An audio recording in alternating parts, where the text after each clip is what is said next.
So then the belief, the subconscious belief that that is impossible. You may say, oh yeah, I believe that a person can be healed. Yeah, I believe in miracles. But when it comes time to actually execute them, you got to step outside a little bit and you got to trust a whole lot. So then when you start witnessing it, it becomes like a brush fire. I mean, we see in our events, once we start seeing those healings, we know it's going to just get better and more phenomenological. And then the side effect of that is a person with Raynaud's syndrome who has incredible sensitivity to cold, that has an immune problem, that is, you can't go out of their house. They stand on the stage and they say, I cannot believe it. I was just outside. It's November in London. I don't have no pain in my hands. And someone in the audience watches the same thing. We had 4 people at that event with Raynaud's syndrome go into complete recovery, into complete remission. So just like an infection spreads amongst the community and creates disease, all of a sudden health and wellness can be as infectious as disease. And wow, and all of a sudden it's the new consciousness, it's the new way. It's so we don't have to rely on something outside of us to make us feel better inside of us. We begin to figure that out. So then the more you become familiar with how you feel in changing that state of being, the easier it will be for you to do it with your eyes open as well as your eyes closed. And if you go back to the old state of being, there's a good probability that your pain or your condition will come back. So there's this kind of waltz that goes on when people are learning how to heal and change. They take a few steps forward and then a few steps back, and then 3 steps forward and only 1 step back. And they got to practice self-regulating. They got to practice what they're paying attention to, what they're unconscious of. And if you stay with it for a long enough period of time, all of a sudden now the person reaches a point, we've measured what happens, where their chemistry changes so dramatically that they're literally in love with life. Now, imagine what happens when oxytocin is released in the quantities that we see. Oxytocin signals nitric oxide. Nitric oxide signals a chemical called endothelial-derived relaxing factor, and that's a big word or set of words. It just means a chemical that signals the arteries in your heart to literally expand. And when they expand, you're getting more blood flow in there. And just like when your sexual organs are aroused and there's blood flow in there, now with the same intensity, you're going to feel it right in your heart, and it's going to be way bigger. And now the person's heart is wide open. So here's the question. The person feels those emotions. Do you think they're going to want to judge somebody else in that moment? You think they're going to want to hold a grudge? They're not going to try to forgive.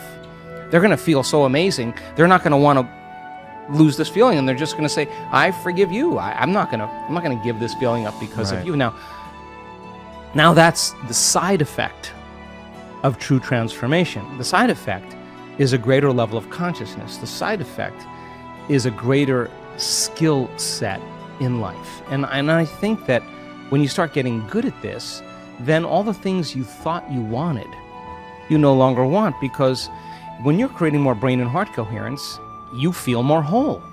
And the more whole you feel, the less you live in lack. So how could you want many things if you feel whole? It feels like you already have them. And that's actually when you start to see those wonderful miracles, those synchronicities, those serendipities, those coincidences happening in person. Those are experiences coming to them. That's the field dropping breadcrumbs saying, keep going, keep going. And there's a synchronization between that person's energy and their future, and the side effect of that are signs. And that's when it gets to be exciting, because every sign does what? It creates an enthusiasm, an excitement. And you're kind of going, hey, there's another sign, I'm going to go do it again. So now you're not going, oh, I have to meditate today. Oh, jeez, I got to create my life. You're looking forward to it. You're like, oh my God, I don't want the magic to stop happening. I'm going to get into it. And every synchronicity creates that elevated emotion, and you use that energy for the next creation. And people climb out of their lives, climb out of their pasts. So the body's a protein-producing machine. Every single cell in your body except red blood cells makes proteins. Muscle cells make muscle proteins, actin and myosin. Skin cells make skin proteins, collagen and elastin. Your stomach cells make stomach proteins called enzymes. Your immune system makes immune proteins called antibodies or immunoglobulins. Your eye cells make eye proteins called keratin. So your body's a protein-producing machine. And in order for those cells to make proteins, a gene has to be regulated. So then they used to say genes create disease. Lie. It's an absolute lie. There's a very small percentage, about 5 to 1% of the people on the planet are born with a true genetic condition like type 1 diabetes. The other 95 to 99% is created from lifestyle or behaviors. Two identical twins sharing the same genome. One dies at 52, the other one dies at 88. Well, what happened there? It was the reaction to the environment that caused their genes to be switched on or upregulated to make a healthy protein, or downregulated to make a cheaper protein. And it turns out that when you're living in stress and living in survival, you're living in emergency mode, and that's not a time for growth and repair. Yeah. That's a time to mobilize all the body's energy, all its resources, from some endangered situation, real or imagined, in their life. So if you're living in emergency mode for an extended period of time, and you keep signaling that gene, well, my goodness, it makes sense then that over time the gene's going to begin to wear out, just like taking a copy of a copy of a copy of a copy. Sooner or later, you're going to start making a cheaper protein. So the expression of proteins literally is the expression of life. So then, is it possible then to signal the gene ahead of the environment? The answer is absolutely yes. Because if a person's waiting for their wealth to feel abundance, if they're waiting for their health to feel wholeness and gratitude, if they're waiting for their new relationship to feel love, they're living by the old model of reality of cause and effect, waiting for something out there to change to make them feel better, and here, take away their lack or emptiness. But the moment the person embraces the emotion ahead of the event, if they understood what they were doing and why they were doing it, then if the environment signals the gene, and it does, and the end product of an experience in the environment is an emotion, when you embrace the emotion ahead of the experience, you're signaling the gene ahead of the environment.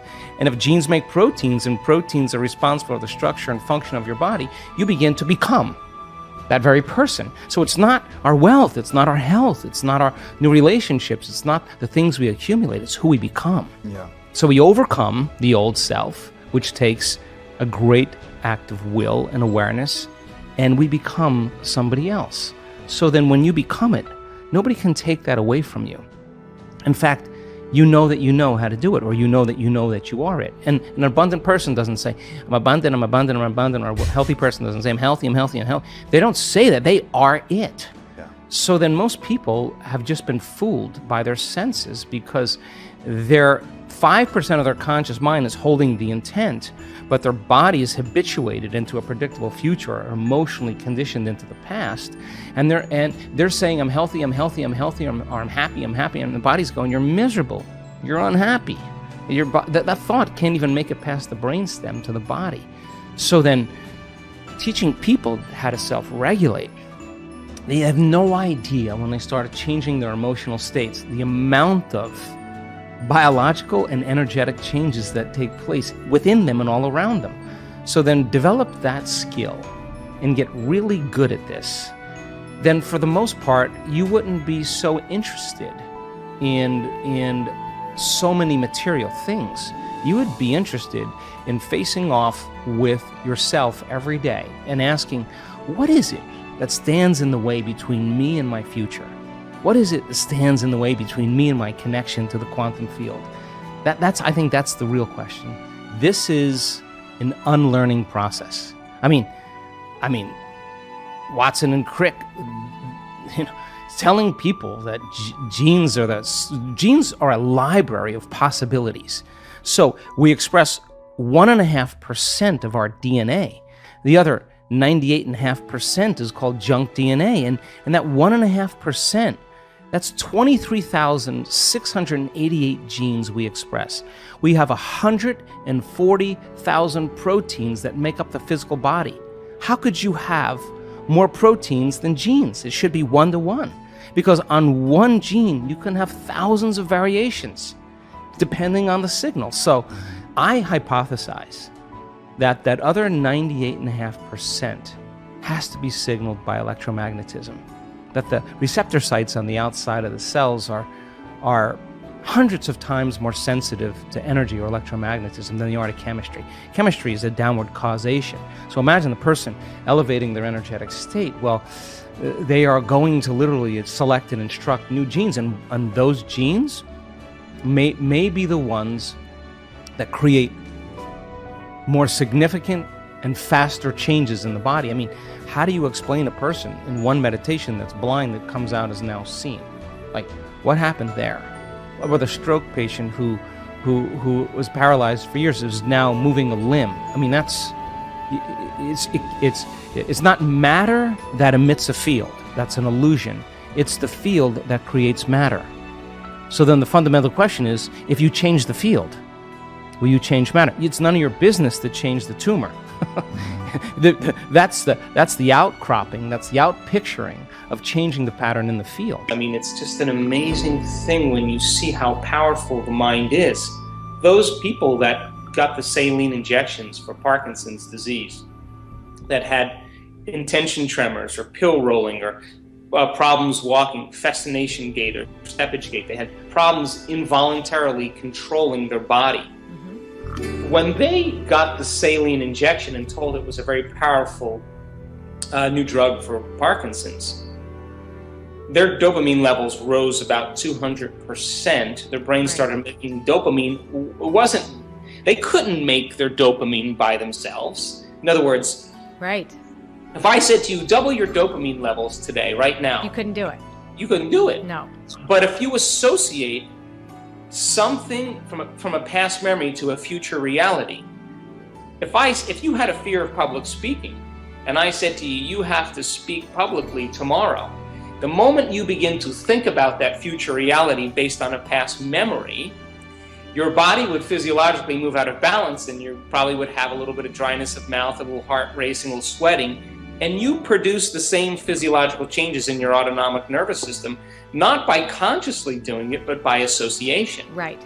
It's automatic. Now, autonomic nervous system is the automatic nervous system. So 2 points. How do we get into the operating system? And the idea of meditation is the way that we do it. Because when you begin to create internal changes in your brain, and you begin to make your inner world more real than your outer world, your brain begins to dissociate from all the conditions in its external environment. It begins to forget about the feelings of the body, and it literally loses track of time and space. That's the moment that the ego is no longer running the show. You become nobody, no one, nowhere, no thing, no time. You become pure consciousness.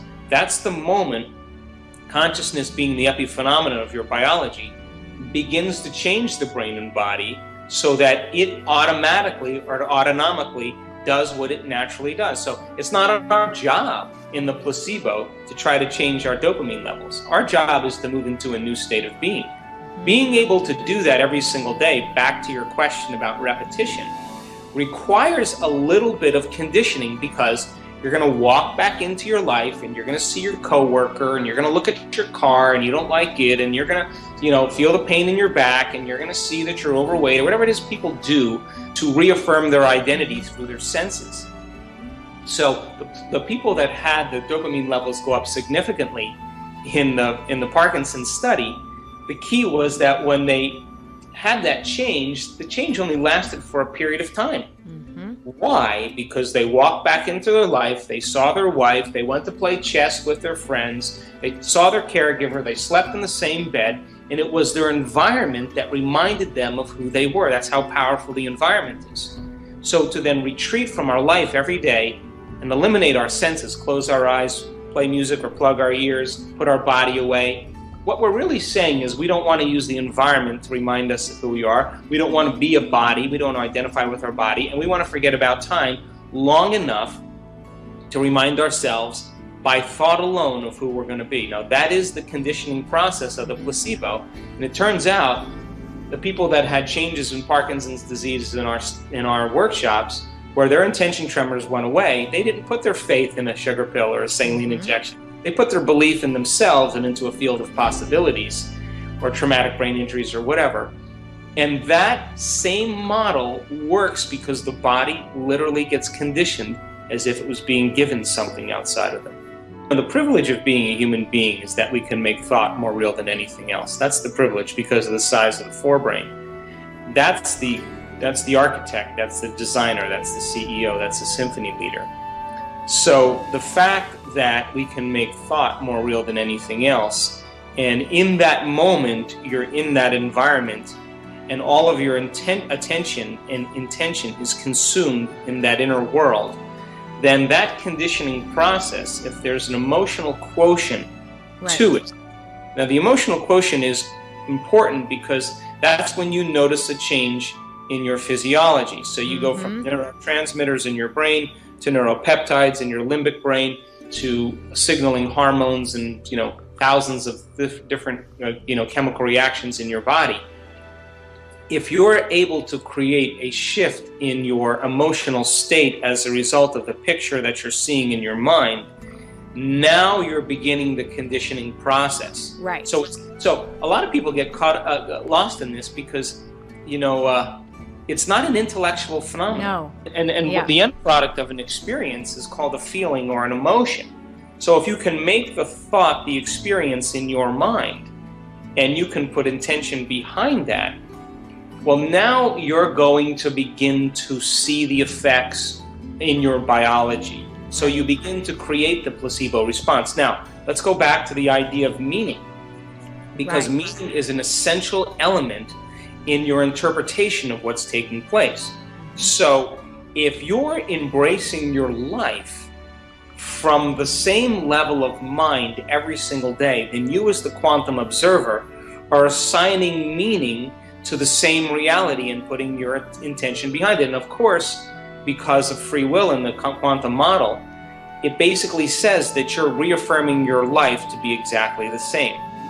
If you take a group of maids, they did this experiment where they took a select group of maids that were very physically active, and they followed them around for a period of time, and I think it was in Texas, and they found out that these maids had worked so hard every day that they exceeded the Surgeon General's requirement for exercise. So they divided them into two different categories, and they said, okay, you keep doing what you're doing and working. And they took the other group and they said, when you exercise, you guys are actually exceeding the requirement for the Surgeon General. So you're burning more calories than you're eating, and you should be losing weight, and your lean body mass should go down, and your waist size should shrink, and your heart rate should change. These are all the benefits of exercise. Now, the maids for the next month did exactly what they always did. But the maids that understood what they were doing, and they had meaning and intention and knowledge behind what they were doing, of course lost weight, of course had less body fat, had lower heart rate, because once you assign intention and meaning or purpose behind what you're doing, you produce a greater result. The interpretation then of every single day, looking for the jewel in what we're doing and then assigning meaning behind it and keeping our intention on that future, allows us then to produce greater results. That's another element of the placebo. When you start experiencing higher levels of consciousness and you start freeing the body from the chains of the past, because the body's literally living in the past, when the body starts eliminating emotions or freeing up emotions, we move from particle to wave. We move from contraction to expansion. We start elevating our energy. And that energy literally leaves certain parts of the body and it travels up the spinal cord. And when it reaches the reticular activating system, there's a little switch in there called the thalamic gate. And once that information is traveling from the body and it opens that gate, all of us, we've seen this in our studies in our advancing workshops.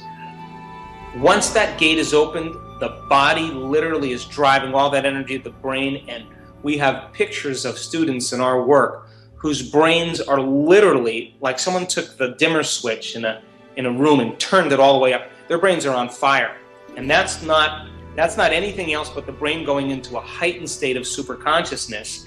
And all of a sudden, that energy that's normally pressed down in the body is now being amplified in the brain. The moment it reaches the brain, it starts intercoursing with the pineal gland, and the pineal gland sprays out all these wonderful neurohormones to sedate the ego.